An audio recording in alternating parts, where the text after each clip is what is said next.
What about kay VP Sara? Anong kay VP? VP Sara, kung uulitin nila isa pang impeachment attempt against her, come Feb 6, I think. Okay, I'll be very honest dito sa stand ko dito, no? If come Feb 6, wala pang big fish, ibig sabihin, at least si saldi ko, hindi pa na ibabalik dito. Hindi ako makikisa doon. Kasi napaka-hypocrite naman namin, di ba? I mean, yung kasamahan namin, hindi namin mapanagot. Tapos gusto namin mapanagot yung ibang tao. Di ba parang dito kasi sa kasong to, parang kami yung piskal, di ba? Tapos kami yung piskal, may bahid doon sa amin.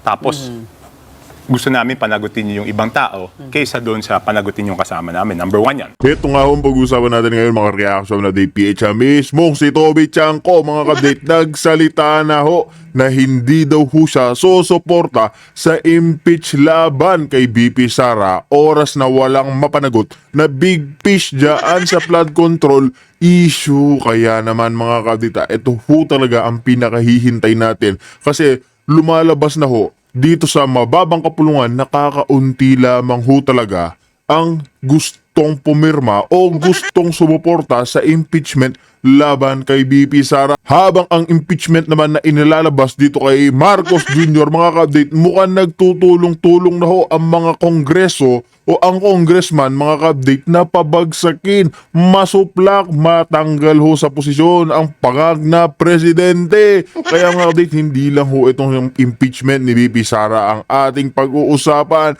pati ho itong si Kong Leandro Libiste, inilabas niya na ho ang matinding resibo. Ang matinding resibo sa may mga pinakamalalaking. Alam niyo na mga update, ipapakita na ho natin yan. Pero bago yan mga update, nagkomento na rin, nagsalita na rin ho ang isang kanyang senadorang ina na ayan mga update, basahin ho natin para ho mas maliwanagan ho tayo. Sabi nga nila, kantiin mo na lahat, wag lang ang anak ko. So let's wait and see. Legarda versus Remula. Kaya mga kadita, kung bago lang ho kayo sa ating channel, isa like, isa share, isang subscribe lamang ho. Malaking tulong na ho yan. Sabay-sabay ho tayo mag-komento, mag-react dito. Kaya basahin na ho natin itong mga inilabas na resibo netong si Kong Leandro dyan sa DPWH na hanggang ngayon hindi ho inaaksyonan ng ombudsman kasi November pa lamang daw mga kabdit ipinasa na ito ni Kong Leandro. Pero tignan nyo ho, anong ginagawa ni Boying Remula? Siya ho ang iimbestigahan doon sa prangkisang ibinenta niya. Di ba sinabi niya na ho mga ka-update na bata ka pa lang, matinik ka na. Pero yung mga flood control issue, yung mga nagnanakaw dyan sa gobyerno, na ito na nga si kung sino-sino na nandyan na dawit, hindi ho maimbestigahan ng ombudsman. Sino ho yung pinag-iinitan ng ombudsman? Si Kong Leandro Libiste. Kaya mga update, basahin ho natin lahat ng resibong inilabas netong si Kong Leandro. Kaya mga update, rekta na ho tayo. Narito ang listahan ng 146 DPWH projects na may budget na 20 billion sa 2025 DPWH NEP na batay sa files na ni Umaong Yusek Cabral ay tila may kaugnayan kay Kong Edwin Garjola. Kasama din dito ang listahan ng DPWH projects na nakakuha ng kumpanyang may kaugnayan kay Kong Garjola na umaabot na mahigit 100 billion. Diyan pa lamang ho sa intro mga kabdite, medyo nakakakilabot na. Isang kongresista pa lamang ho. Isang kongresista, magkano ho yung budget na napunta ho sa kanya? 20 billion pesos. Umuugnay pa ho siya sa 100 billion pesos. O paano ho tayo mga ordinaryong Pilipino na ni 100,000 pesos mga kabdit, hirap na hirap ho tayong kumita. Itong mga magnanakaw dyan sa mababang kapulungan, bigyan ka lang ng proyekto ni Marcos Jr. ng mga kasamahan mo dyan na crocodile. Instant, hindi millionaire mga kabdit, billionaire. Diba? Billionaire ko agad. And update pinakita ko ito sa ICI noong November 20 at 19 at sa Field Investigation Team ng Ombudsman noong November 26 upang ipakita ang di umano'y pre-ordering ng mahigit 20B na mga proyekto sa DPWH NEP. Nananawagan din ako noong Nov 19, 20 at 21 na ipaliwanag ito sa publiko habang buhay pa si Yusek Cabral. Ini-upload ko ito ngayong sa Facebook upang magkita ng lahat upang makatulong ang taong bayan sa team build-up ng kaso kay Kong Garjola. Ini-upload ko rin ito upang ipakita kung paano makakatulong ang Cabral Files at iba pang listahan na project proponents pagtukoy sa mga anomalya sa DPWH. Ang 20 billion na ito ay nakatag bilang Senti 20. Sa Senti 25 list mula sa files ni Yusek Cabral na may petsang August 32, 2024 ay tila may kaugnayan itong mga proyekto kay construction, ayan, CWS mga ka-update, party list Garjola. Bagamat bukod pa ito sa mga proyektong kung saan siya mismo ang nakapangalan bilang proponent, ang proyektong sa listahan ay para sa CWS Multipurpose Hall sa Muntinlupa. Hindi lang po ito ang mga proyektong request dahil halos na mga proyektong ito o mga kahiwig na proyekto ay lumabas sa 2025 at may saro mula sa DBM. Halos kalahati nito ay na-award sa mga kampanya ng pamilya ni Kong Garjola, gaya ng Newington Builders at S ang Construction. Ito mga update nilabas na ho nito ni Kong Leandro Lebiste. Kasi, di ba, doon ho sa kanyang distrito, binibigyan daw ho siya ng MOOE ho ba yun? Basta yung budget ho, mga kapatid, para sa, alam niyo na, kung anong gustong gawin nila. Ang kaso, mga kapatid, sabi nitong si Garjola, siya daw ho yung pipili ng kontraktor. Siya lang daw ho yung kailangan magbigay ng kontraktor. Ibig sabihin nun, mga kapatid, kahit nabigyan niya ng pondo itong si Kong Leandro Lebiste, ang gagawin ho nila, pag oras na mamili itong si Garjola, sa kanya rin ho kumpanya, sa kanya din ho mapupunta ang pera. Ganyan ho kakapal ang pagmumuka ng Garjola ngayon. Yung mga magnanakaw dyan, yan nga yung taong may higit 1,000 bank accounts, mga kabdik. Yan ho yung, alam niyo na, yun na-freeze yung bank account. Isipin niyo ho yan, mga kabdik, sa 1,000 bank accounts mo. Grabe ho. Magkano yung pera niyan? Around 50 billion. Ganyan ho kayaman. Kaya itong sinasabi na ho natin yan, si mga diskaya, mga update. Ano lang ho yan, mga daliri lang ho. Ayan, mga update, kung hindi ho natin nakikita, ganyan lang ho yung diskaya, hindi pa ho talaga big crocodile yung mga yan. Hindi ho big crocodile yung mga yan. Yung totoong mga big crocodile, ayan, si Martin Romualdez, isipin nyo si Garjola, si Charis ng House of the Representatives, si Marcos Jr. Yan ho yung pinakamalaking sindikato dito sa ating bansa. Diba? Sila ho yung pinakamalaking sindikato. Eto mga update, i-skip na ho natin to. Ipapakita ho natin sa inyo yung mga resibo, kung sino-sino yung mga saan lugar, distrito, itong mga proyektong chinachap-chap ho nila. Ito mga update, umpisahan na ho natin dito sa Senti. Ito mga update Yan. Ito mga update. Ito ho. Ayan. Construction of CWS Multipurpose Hall. Nakikita ho ba dito mga update? Hindi ho. Kaya ho pala project names. Ito. Ito yung sinasabi ni Kong Leandro, mga update. Senti 2025. Ayan ho. Di ba mga update? Senti 20 CWS. Kasunod ho na ito, Senti 20 Rehabilitation of kay Buboy Creek, Phase 1 Barangay, San Judisto, District 1, Parañaque City. Meron naman ho yan ng halaga na approve na ho siya ng 70 million pesos. Ano ho yung kasunod niya mga ka-update? Senti 20, Parañaque pa rin ho yan. Na-approve din ho ng 80 million. Kasunod ho niyan, Parañaque pa rin ho mga ka-update Parañaque pa rin. Na-approve naman ho ng 50 million. Puerto Princesa mga ka-update, aprobado naman ho ng 150 million. Puerto Princesa, 150 million. Puerto Princesa mga ka-update, 252 million. Puerto Princesa na naman. Ang dami mga kapatid, puro Puerto Princesa o 185 million. Kasunod niyan mga kapatid, Puerto Princesa pa rin. Ayan puro kay Garjola nga ho yan Ayan, Newington. Diba, ganyan katindi pala itong si Garjola mga kapatid. Tapos sino yung pinanginitan? Ayun, yung nagpa-interview na maraming luxury car. Yung diskaya lang ho yung nakulong. Diba? Yung ganyan ho katitindi ito. Tingnan nyo, anda, puro Puerto Princesa mga update. Puro Garjola. Ayan. Kasunod ho niyan mga ka-update, Lumang Bayan Section Downstream. Sino ho yan mga ka-update? Incorporated. Hindi ho natin sure kung kay Garjola din ho yan. Pero panigurado, dyan din ho yan mga update. Sa kanila rin ho yan. Di ba? Kasunod niyan mga update, 250 million.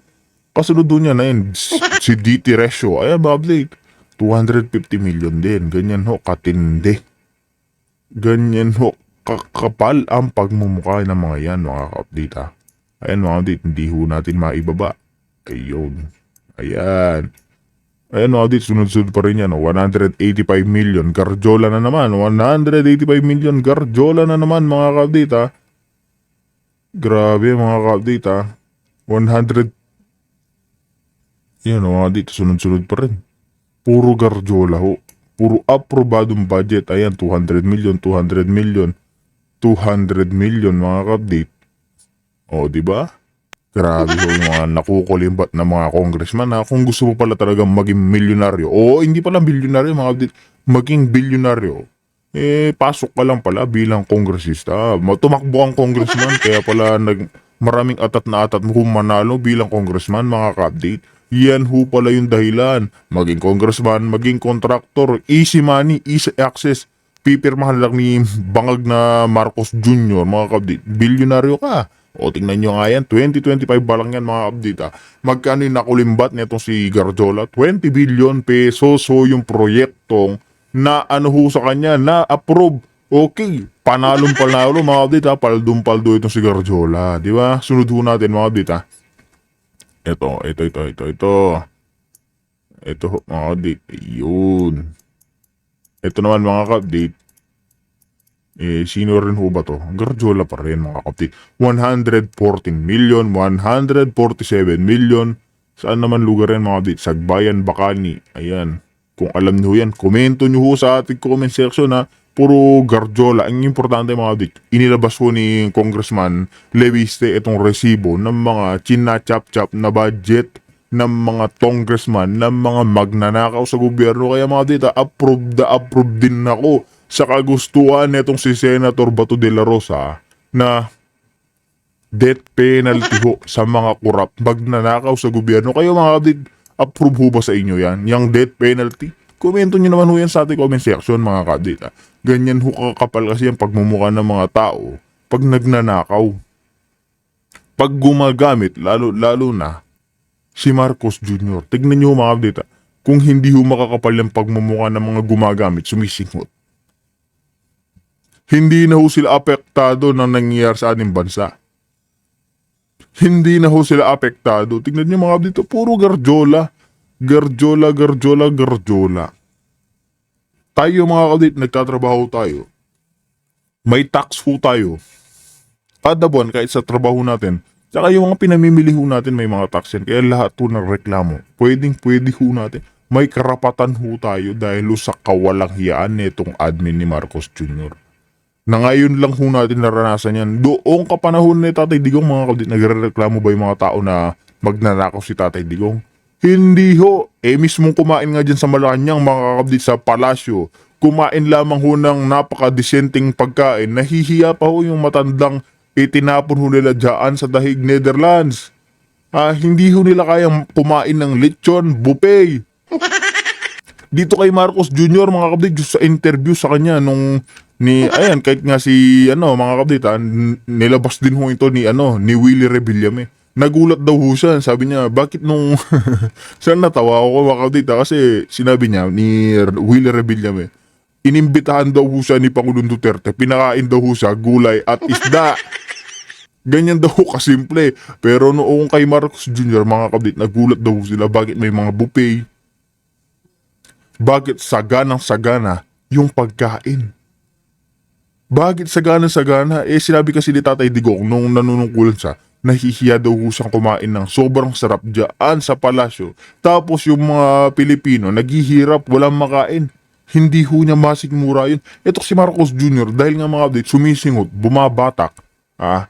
Wala hong hiyayan sa mga Pilipino. Hindi ho lahat to mga kapatid gagawin nila, magpakasasaho sila. Ito nga, di ba nilabas na ho natin yung 1,000,000 na ininom ho nila, nilaklak nila. Isang bote ng wine mga kapatid, pumapalo ng 1,000,000. Nilabas din ho yan ni Manong Ted Filon, sumabog ho sila dyan. Ganyan ho kakapal ang pagmumukha mga kapatid. Pag talaga wala kang iniisip na problema at hindi mo pera mismo yung winawaldas mo.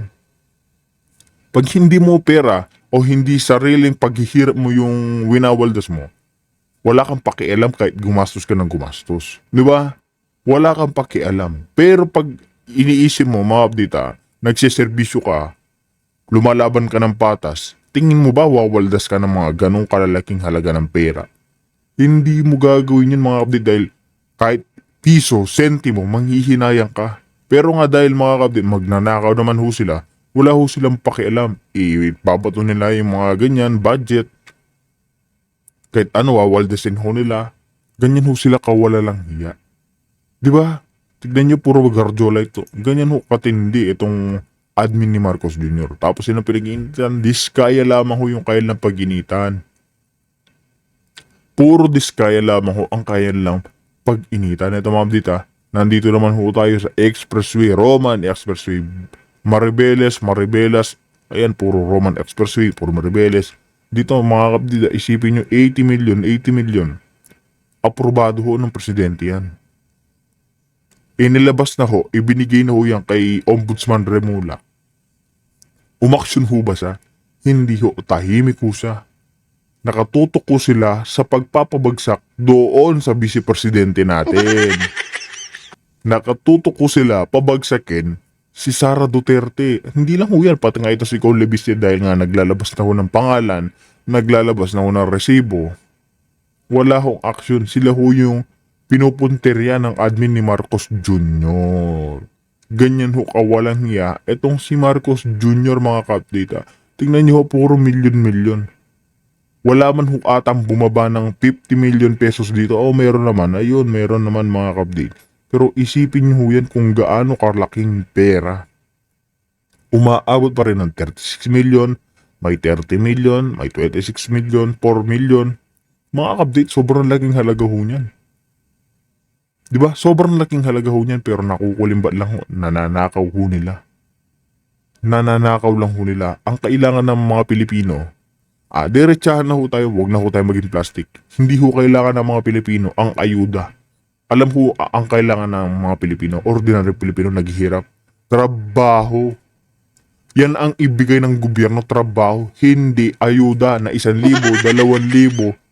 Kasi mga update oras na nagbibigay ho sila ng ayuda dyan sa AX, AKAP, kung ano-ano pa ho. Malaki ho yung kickback ng mga hinayupang na yan. Milyon, bilyon din ho. Tayo namang mga yung mga kababayan ho natin, tuwan-tuwa naman ho sila dyan sa kakaunting halaga. Na akala nila mararesolve na ho yung buhay nila. Wala ho. Hindi ho magbabago yung buhay nyo kung ang umaasa kayo sa gobyernong 1,000, 2,000 kada buwan. Wala ho mangyari sa inyo mga ka-update. Panigurado at panigurado. Ang kailangan ho natin, trabaho. Trabaho mga ka-update. Huwag ho kayong magpasakal. Huwag ho kayong alam nyo na mga ka-update, magpahawak sa kamay ng gobyerno. Tapos sa susunod na eleksyon, boboto nyo na naman ho yung mga magnanakaw na yan. Naku, walang mangyayari dito sa ating bansa. Hindi ho aasenso ang ating bayan, mga kabdita. Lahat ho ng utang ng admin ni Marcos Jr. dadaan din ho sa mga apo ho natin. Dadaan at dadaan. Tapos yung apo mo, mga kabdita, yung apo mo, tapos magkakaanak yan, dumating yung araw, nasabi mo na nasa 25. May utang pa rin ho yung Pilipinas, binabayaran din ho nila. Ganyan ho kawalang hiya yung gobyerno ni Marcos Jr. Diba? Susunod naman ho natin dito mga kabdita, ito pa rin itutuloy ho natin ito naging payag ni Kong Toby Chanko. Kaya mga kabdit, rekta na rin ho tayo dito. Huwag na rin ho tayong paligoy-ligoy pa kasi mga kabdit, hindi na ho tayo matatapos kung ilalabas ho natin lahat ng resibo ni Kong Leandro Leviste. Kaya mga kabdit, rekta na ho tayo dito. What Based on about that. kay VP? Sarah. Anong kay VP Sarah, kung uulitin nila isa pang impeachment attempt against her, come Feb 6, I think. Okay, I'll be very honest dito sa stand ko dito, no. If come Feb 6, wala pang big fish, ibig sabihin at least si Saldi ko hindi pa na ibabalik dito. hindi ako makikisa doon. Kasi Naku po. napaka-hypocrite naman namin, di ba? I mean, Aba, mukhang bumabuelta itong si Toby Chanko, mga kabdit ha. Hindi daw siya aprobado dyan sa impeachment laban ho kay VP Sara. Oras na walang makulong na big fish. Dapat unang-unahin ho nila dito, mga kabdit. Si Garjola, si Martin Romualdez at walang iba ho, ang bangag na presidenteng si Mr. Tubig. Diba? Kung gusto nyo ho big fish, mga kabdit, ayan lang ho, nandiyan yung mga tatlong pinakamalalaking crocodile sa kasaysayan ng ating bansa. Etong Garjola, alam naman ho natin yan, meron ho 20 billion na projects dyan sa DPWH. Nilabas na ho yan, Nino. Nang malaki ko Barsaga ang galawan, mga abdidayan, si Kong Leandro Lebiste. Kaya ito, mukhang pumapabor na ho ito si Toby Chanko, mga abdida. Ayaw na hong pumirma dyan sa impeachment laban ho kay VP Sara. Kasi tama naman ho yan. Parang wala kang prinsipyo, wala kang paninindigan, at wala kang bayag. Isipin mo, pipirmahan mo yung sa vice presidente, pero yung mga magnanakaw dyan sa kongreso, dyan sa mga malalaking krokodil, wala nakukulong. Uunahin mo pa yung 125 million confidential funds ng malinis naman ho at na-audit ng maayos.